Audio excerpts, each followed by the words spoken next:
Hello, moi c'est Azula, mais tu peux m'appeler Azou, Zouzou, Zoula, comme tu veux. Donc là pour cette première vidéo, je t'ai trouvé 5 anecdotes historiques que je trouvais sympa à partager. Et après, t'en fais ce que t'en veux. Je pense qu'on s'est tous déjà demandé comment le tutoiement s'est installé. Et bah vu que maintenant tu te poses la question, je vais t'expliquer une anecdote. Sous l'Ancien Régime, le tutoiement est considéré comme grossier. J'imagine que du coup il est jamais utilisé, comme on peut le voir dans beaucoup de films historiques où généralement les gens se vouvoient entre eux, même avec leurs parents. Du coup il a juste le mérite d'exister pour dire qu'on l'utilise pas. C'est après la Révolution en novembre 1793 que le tutoiement est rendu obligatoire dans la Convention. Pourquoi me direz-vous? Eh bien parce que c'est cool. Et accessoirement parce que ça marquait un lien de fraternité. Mais cette mode ne dura qu'un an jusqu'à la chute de Robespierre.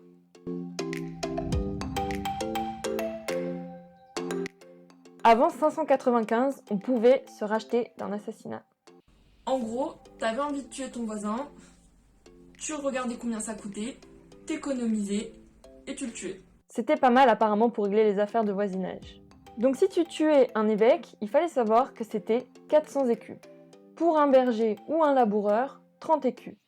Un bijoutier, 150 écus. J'avoue, je sais pas trop comment ils ont calculé leur prix pour savoir que le bijoutier il valait plus. J'imagine qu'ils ont juste pris les produits qu'ils vendaient, ils se sont dit ça vaut plus que ce que l'autre fait, donc voilà, c'est tout.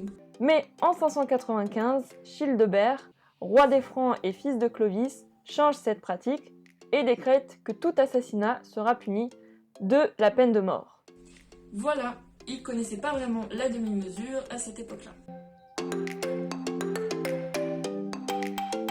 L'origine du mot silhouette vient du conseiller au Parlement, chancelier du duc d'Orléans et commissaire auprès de la Compagnie des Indes, nommé Étienne de Silhouette. Quatrième anecdote. Non, je déconne. Étienne de Silhouette a été nommé contrôleur général des finances en 1759. Au début, il est plutôt populaire, mais il fait la proposition d'un projet qui va le rendre complètement impopulaire. Le projet en question ?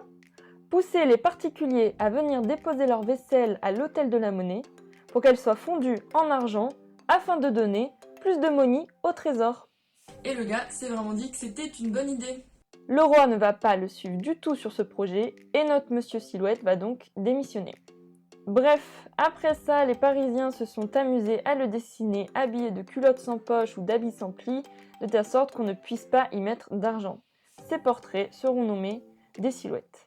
Donc ils se sont clairement foutus de sa gueule, le mec est devenu le souffre-douleur des Parisiens et grâce à ça, il a créé un mot avec son nom. Et ça, c'est fort. Les 35 heures ont été inventées par Philippe d'Orléans, régent du royaume de France sous Louis XV.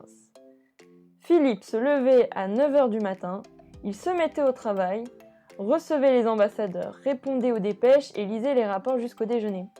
Après le dessert, il présidait un conseil dans son cabinet. Mais dès que 5 heures sonnaient, il saluait ses ministres et se barrait tranquillement pour vaquer à ses autres occupations beaucoup plus sympathiques. Philippe avait juste une routine dans laquelle il a eu l'intelligence d'y mettre ses loisirs et il a quand même créé la manière de vivre qu'on a actuellement en l'an 2000.